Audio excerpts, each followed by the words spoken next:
Okay, let's come back now and let's take a look. I need to get through the life of David, and I don't want to skip anything that is critical to the story, but some parts of this are really to wrap up David's life. I'd like you to look for a moment. Before we left, we looked at 21:15 to 22 as sort of wrapping up the story of Goliath of Gath and his sons. I want you to notice that in 22 and in 23 up to verse 7, there's two sets of songs. I'm going to look at them briefly, but basically 22 is a celebration of David being delivered from those that were trying to tear up the kingdom. And the song is, "The Lord is my rock," this is 22:2, "and my fortress and my deliverer, my God, my rock, in whom I take my refuge." If you actually look at this is Psalm 18. Okay, it's Psalm 18 revisited, and this song is preserved as Psalm 18, and so when we're looking at that, that's probably the appropriate place to do this. But it's all about, in verse 1, that's what this should tell you is in your Bible on Psalm 18, it should say, above Psalm 18, you should write in 2 Samuel 22, 1 through 1 through 51. And then you should just put it down as Psalm 18, okay? And vice versa. So make sure in 22 it says Psalm 18. Make sure in Psalm 18 it says 2 Samuel 22, okay? There are great words here, and I wish I had time to cover the psalm. I do not. I'm only going to go there and say in chapter 23, there's the final hit of the hot hits of David. These are not the last words of David. They're the last transcribed song words, lyrics, the last lyrics of David. I would probably put that above 23:1. These are the last lyrics of David, because you'll know when you read the word lyric that it means what he's writing for his songs. And this one is also a beautiful song of God's choosing of him and who God is and who God is for Israel, and it goes until verse 7. But I'm picking up at verse 8, and the reason I'm doing that is before the two songs, the end of 21:15 to 22 looks like it walks right into 23:8. Does that make sense? Take the songs out, they look like they're just stuck there. It makes sense why they're stuck there. It's like final stuff that David did and final songs he wrote, but it's all sort of shoved in together. I want you to look at the story of David finally recognizing that the kingdom is handed over to his other men. We started to see this in 2 chapters ago, but we're going to see it here. 23:8. These are the names of the mighty men whom David had. Yosheb-Basheshet, Techmenonite, which is nice. That's a great name. Chief of the captains. He also Adina the Eznite, because of he was called Adino the Eznite, which I think is great. His name is Yosheb-Bashevet. Yosheb-Bashevet was called on the street Adino the Eznite. Now, I got to tell you, I'm not thinking that either of those is really good. It's not like they called him Joe, okay? But he was known popularly as Adino the Eznite because of the 800 slain by him at one time. Now, that's number one. Number one is, this is the mighty men's lineup man number one. And we have Adino the Eznite. The second one that I want you to put next to him is Eleazar, son of Dodo, the Ahohite. One of the 3 mighty men with David when he defied the Philistines who were gathered there to battle, and the men of Israel had withdrawn. He arose and struck the Philistines until his hand was weary and clung to the sword. Here's what I love about these guys. When you start looking at who they are, all we have are these little vignettes of what they did. And one of the cool things that they did, look at the names and what they mean, and sometimes that'll help you. The first guy, Yoshev, is sitting. Yoshev means sitting. It's what I'm doing right now, Yoshev. Beshevet, in a seat. It means, his name meant sitter in the seat. That's what it meant. But he got a call of the word. He got a call or a nickname, and the word nickname comes from the Garden of Eden, Adino. Adino actually is the ethne, and it probably means the really big muscled man from the woods. Ethne is the woods. And actually Adino is normally the word for voluptuous, but we're going to take it that he wasn't voluptuous, that maybe what he was, big-breasted. Maybe what he meant was big-muscled. Okay, so the big-muscled man from the woods. You got to love this because his name was the guy who sits in the seat, but they decided to call him the really big guy from the woods. Okay, I'm going with that. Now, move with me here. This is the smile segment. You should lighten up a little bit. The second story was of Eleazar, son of Dodo, and Eleazar is God is my help. Dodo is beloved. And all we know about him is that he stayed at it and he stood his ground. Now, here's the thing I love about this guy. His hand was so wrapped around his sword that he fought for so long that when the battle was over, he couldn't let go of the sword. He couldn't open his hand again. Did you ever hold your hand closed like that for so long? You were doing something for so long you couldn't open the fingers again? That's this guy. This is the guy who he did battle until he was so tired his hand froze around his sword. And you got to take that into consideration for the quality of the guy. He arose and struck Philistines until his hand was weary and clung to the sword. The third guy we have is a guy by the name of Shammah, and it's probably from the word for Shemem, for the word for devastator. He's like, Terminator, he's Devastator. He's like Devastator, son of Agi. He's like known as a guy who's, and I suspect that was probably an ascription, a nickname. Shammah, son of Agi, the Hararite. And it says, and the Philistines were gathered into a troop where there was a plot of ground full of lentils, and the people fled from the Philistines. I love these stories. I just do. Shammah stands there in the middle of his lentils, and he defends his ground, and he says, look, this is my pea patch. It may not be much to anybody else's, but it's mine. And I am not giving up my pea patch to the enemy. This is the line, and my pea patch is not going. You got to love these guys. Because they're real stories. I mean, think back. David's stories of mighty men were not mythical figures for Sunday school. They were regular guys who go, you're not getting my pea patch. That's it. Go ahead, make my day. And these are the guys that he surrounds himself with at the end. Took his stand in the middle of the plot, defended it, and struck down the Philistines, and the Lord brought about a great victory. The victory of the pea patch. You got to love that. And if you keep going, you keep reading of other stories related to, 13 to 18 gives you a little background of David. It says the 3 of the 30 chief men went down and came to David in the harvest time at the cave of Adullam while the troop of the Philistines were camping in the valley. What he's trying to do is set this earlier in his life. He's telling stories about people and when they became important to David. Why is that important?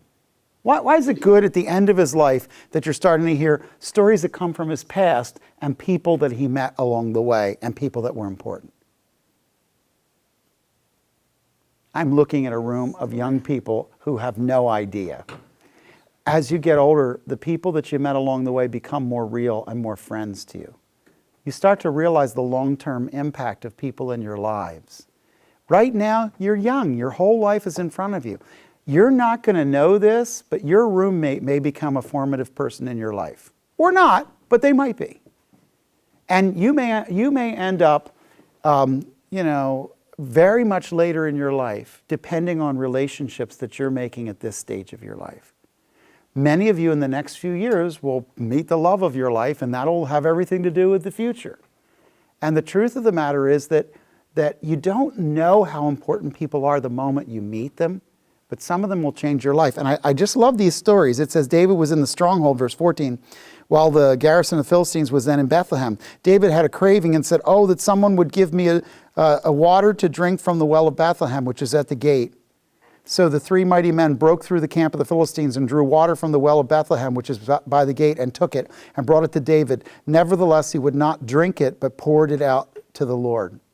All of my hopes, all of my dreams, all of the things I want, they go out before the Lord. I'm not wishing that my men go out and die so that I can have a luxury. That's not what I'm doing. I'm going to pour it out before God. And he said, "Be it far from me, O Lord, that I should do this. Shall I drink the blood of the men who went in jeopardy of their lives?" David, early in his life, had men that showed extraordinary bravery and kindness to him personally, and he learned to appreciate their blood, and he was not going to just simply indulge himself. Unfortunately, later on in his reign, that's some of what he did. Isn't that what he did to Uriah the Hittite? Isn't that what he did when he sent the men out to Rabbah-Ammon and stayed back in chapter 11? But early on, he learned that some of these men were, all of them counted and they mattered to him. And because of that, he wasn't going to take advantage of it. Then it says, Abishai, the brother of Joab, the son of Zeruiah, was chief of the three. By the way, yours says 30. Cross it out and put in 3. Do you have a note in your Bible from verse 18 that says that there's a difference between the Hebrew, Syriac, and MT manuscripts? There's no note at all? Okay. Here's the problem. We have old manuscripts that say 3 and old manuscripts that say 30. It should be 3 because he's talking about 3 men. But because some of the manuscripts that were used to translate the text said 30, they wrote 30 into the text. I want you to strike it out. It is 3. And he swung his spear against 300 and killed them, and had a name as well as the 3. In other words, Abishai was not just a general, not just a captain. He was also not one of the top of David's echelon much of his life, but he was a hero to David because of what he had done. And he's named then in the emerging at the end of David's life as one of his top 3 guys. He was the most honored of the 3. Strike out 30 again. It should be of the 3.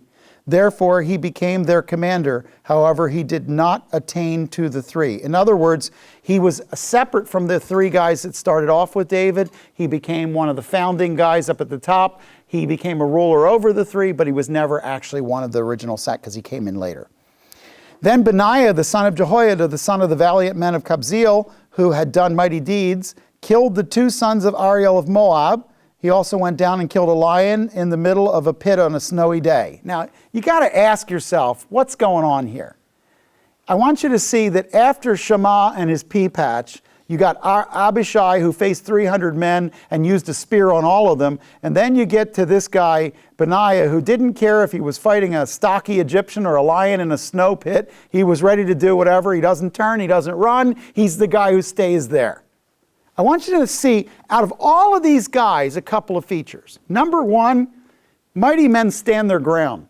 Every one of the great men in David's life stood their ground. They weren't moving. The second thing is, mighty men don't throw down their weapons in the day of battle. They stay there. They have confidence in them. They work with what's familiar. In fact, they stay with it until it becomes an extension of themselves. It literally is melded to their hand. I also want you to see that mighty men don't move with the crowd. It's interesting because in verse 9, back in 23:9, it says that Eleazar lost his team and they didn't return until it was time to strip the bodies to get the spoils of the battle. But he stayed. In 11, Shammah stayed when everybody fled before his pea patch. He was going to stay in there at the bean field. He's not going anywhere. So interestingly enough, the mighty men that moved God's heart and were remembered in the text are people who stood their ground and weren't going to back down. What's interesting is that all of these men righteously defended what was theirs. Mighty men defend what's theirs.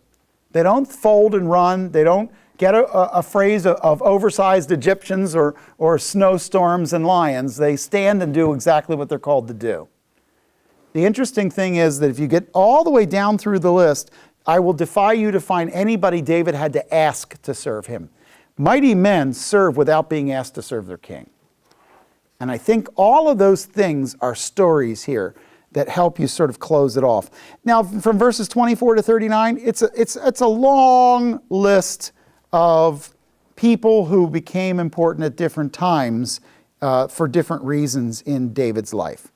It's almost kind of like an ending count-off. Now, You end with this count off of so-and-so and so-and-so and so-and-so and so-and-so and all these names, and that sets up the story for the last chapter of the book. The last chapter of the book is, shall we count the people? You just had this long list of people, and that's set up in David's mind this idea of counting the people. I want you to write next to chapter 24, verse 1, 1 Chronicles 21. 1 Chronicles 21 tells the same story from a different standpoint, but in 1 Chronicles 21, it's clear that Satan prompted David to do this. It says it in 1 Chronicles 21. That here, David did it. There, it says Satan caused or stirred David to do it. Now, what is it he wanted to do? Well, the anger of the Lord burned against Israel, and it incited David against them to say, go number Israel and Judah. Look at what happened. Again, the anger of the Lord burned against Israel, and it incited. In 1 Chronicles 21, Satan incited. Do you see it? Ultimately, God is responsible for everything, no matter what agency he uses to do it. In this case, the Lord was setting up, he saw in David's heart something, and he allowed the enemy to coax David's heart into counting the people, which had a devastating effect. The king said to Joab, the commander of the army who was with him, go about through all the tribes of Israel from Dan to Beersheba, register the people that I may know the number of the people. Now, what's really wrong with this? Why does it matter that he counted them? I mean, is there anything particularly bad about counting up your people? He was doing it as a matter of pride. He wanted to see how strong he was. Yeah, apparently it's clear that he's doing this to bolster his own heart. And where you read that is, Joab turns to the king, or Joab turned to the king and said, now may the Lord your God add to the people 100 times as many as they are, while the eyes of my lord the king still see. But why does my lord the king delight in this thing? Joab says to him, why is this important to you? That's what he's at. There's something wrong, Dave, if you feel like we need to get a head count. I mean, come on, Dave, we've always been outmanned and outgunned. That's never been the issue. And now you're standing here telling me you need to count the people for what? Do you need to is this like looking in your bank account to see how much you saved? Is this like about you? What is this about? Nevertheless, the king's word prevailed against Joab, and again the commanders of the army. So Joab, the commanders of the army, went out from the presence of the king to register the people of Israel. They crossed the Jordan, camped in Aroer on the right side of the city, as in the middle of the valley of Gad toward Yazer. Then they came to Gilead, and to the land of Tachtim Chodshi, and they came to Dan Ya'an, and around to Sidon, and came to the fortress of Tyre, to all the cities of the Hivites, Canaanites, and they all went out to the south of Judah, to Beersheba. So when they had gone about through the whole land, they came to Jerusalem at the end of 9 months and 20 days. There's a reason he's telling you all this detail, because I know what you're doing. You came back from lunch and you're going, wah, wah, wah, wah, wah, wah, wah, wah, wah, wah, wah, wah. Okay? Why is this important? He's trying to tell you that the disobedience went on for 9 months and 20 days. That David could have stopped this at any time. He was warned before he went in, and nearly a year went by, and he continued to allow a census to happen. And that means that during that 9 months and 20 days, there was not a day that David felt okay with God, because in his heart, he was having something that was being done in defiance or rebellion to God. God never told him to do it. And it's clearly about him. In other words, that's a year when Dave is about Dave. And it's late in his life. He should know better. I suspect that what really happened is late on in his life, he just started to read his own press and read about how good a king he was and started to go, you know, I'm a pretty good guy. I've really done a lot. Yeah, I've really taken over a lot of lands. Look at all the gold I brought into the treasury. You know, I really think I've done a few good things for this. Look at these people. When Saul took them out, they didn't have uniforms. Nobody had sandals polished. Now I got a spit polished army that knows how to march. I mean, I have done a few things right. I think I'm going to count them. I'm going to sit back. Here's what I want you to see. In the last chapter, we looked at people that were important to him and accumulation. One of the things you do when you're older is you think back on all the people that have touched your life. But the problem is you can make the mistake then of assuming that your life was built by you. And so he's looking now at the vast kingdom and he's saying, look what I did. The problem is it's not about what he did. I want you to see this as a story of people involved in some great ministry, and it grows and it becomes famous, and he steps back and he goes, look what I've done. That's not true. That's not how it happens. So when you go to when you get down to verse 8, they had ended with 9 months and 20 days, and Yoav gave the number of the registration of the people to the king, and there were in Israel 800,000 valiant men who drew the sword, and the men of Judah were 500,000 men. Again, you have the term Elephim, so it's difficult to know whether these numbers are of individual men or not. If you do, that means you have essentially 1.3 million fighting men in the country at the time. Okay? David's heart troubled him after he had numbered the people. So David said to the Lord, now stop. Verse 10 is the bridge. Verse 10 is the reason David received from the Lord as much as David did. The first half of the chapter tells you he got stirred up, got self-focused, sent people out, and stayed in his sin. Verse 10, the whole thing turns. What does he do? Well, the first thing is that he recognizes his heart is troubled before the Lord. So we'll just call that conviction. He's convicted of his sin. I have sinned greatly in what I've done. What follows conviction? Confession. But now, O Lord, please take away the iniquity of your servant, for I have acted very foolishly. And what you have is a sense of repentance where he understands that because of what he's done, it could now affect all the people. So he's saying, God, don't put this on my people's shoulders. Put it on mine. I'm the one who did it. When David arose in the morning, the word of the Lord came to the prophet Gad, David's seer, saying, go and speak to David. Thus the Lord says, I am offering you 3 things. Choose for yourself one of them, and I will do it. So here's the price of your disobedience. Now here's the thing. Christians aren't familiar with this language. We're used to claiming Jesus and his payment for everything, and therefore we have concluded that no matter what I do, there is no price to be paid. Is that true? No. If you eat too much, you will need to go to the gym, even if you love Jesus. But what happens is then we build a theology that's very popular now that says, if you have enough faith, none of the results of your sin will follow you. But I can't figure out why those churches have so many fat people. Why didn't all the fat fall off and they get healthy? Because it doesn't really work that way. Jesus deals with your righteousness before the Father, and he casts away the sin that divides you from God. But he does not take away all the results of that sin this side of the end. How do I know? Because if I decide to foolishly jump off the roof, I'm going to pay the penalty in my broken bones. Okay? In other words, a lot of God is always at work speaking to you. Sometimes what he's trying to say is, you're being stupid, stop. Okay? And here, there is a price to be paid. So Gad came to David. He told him what the 3 things were. He said, 7 years of famine, 3 months of fleeing from your enemies, 3 days of pestilence. Those are your choices. Then David said to Gad, I am in great distress. Let us now fall into the hand of the Lord, for his mercies are great, but do not let me fall into the hand of man. What is the answer that he gives to the 3 things? He chose pestilence. Pestilence means sickness. He said, don't let this happen by men. Let it happen by virus or bacteria. Why did he do that? After all morning, why did he do that?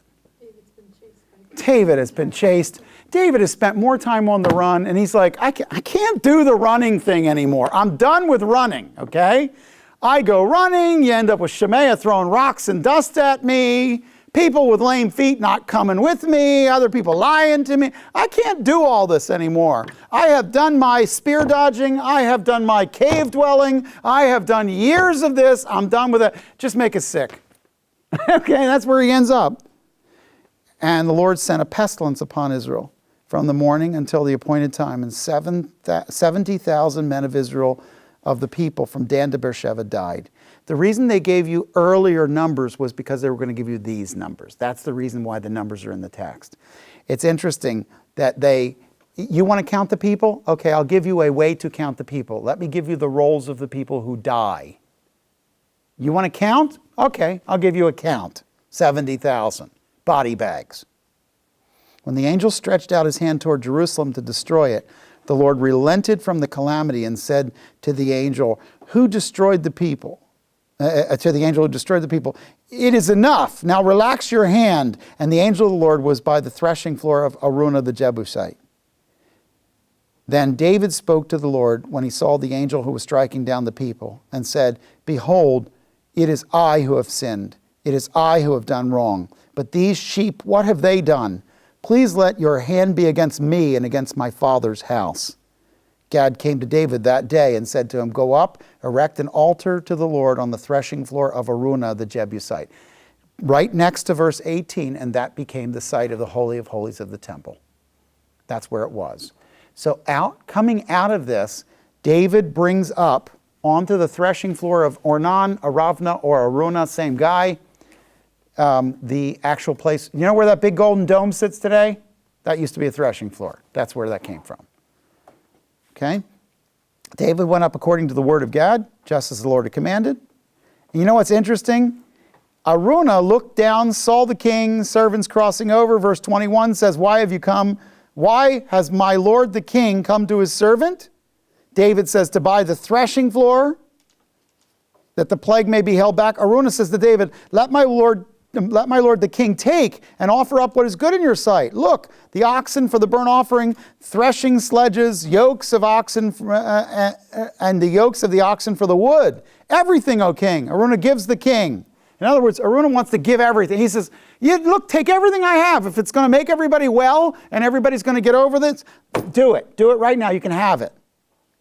But one of the other great lessons of David, no, but I will surely buy it from you for a price. I will not offer burnt offerings to the Lord my God, which costs me nothing. I won't give God something that costs me nothing. If it costs from you, it's not from me. So God hasn't called you to give somebody else's life to him. He's called you to give your life to him. He hasn't called you to give somebody else's wallet to Jesus. Don't steal the money from your company and put it in the offering, okay? It's not yours to have. He wants what you have, not what you took. So David bought the threshing floor and the oxen for 50 shekels of silver. David built there an altar to the Lord and offered burnt offerings and peace offerings. Thus the Lord was moved by prayer for the land, and the plague was held back from Israel. You know what? There are two costs to the believer. The cost of sin, which Jesus paid for you, and the cost of dedication, which you pay for you. Both those costs exist. Can I just show you that that's going to be the beginning place where the temple's going to grow? So literally, when we're in Jerusalem and I say to you, this temple was started for what? It's going to be because of the sin of the census. That's really why it was started where it was started. David thinks he should build the temple. But David is not the one who should build the temple. Who builds it? Solomon. So David will spend the next couple of years of his life actually putting together all of the materials for that temple, so that when Solomon builds it, it will take him a lot less time to build it because everything's already been laid in place. David writes the hymn book, gets it published, gets all the contracts for all the contractors, gets all the stones. Everything is cut and ready, but nothing is assembled until Solomon does it. So it's Solomon's temple, though it's David's plan.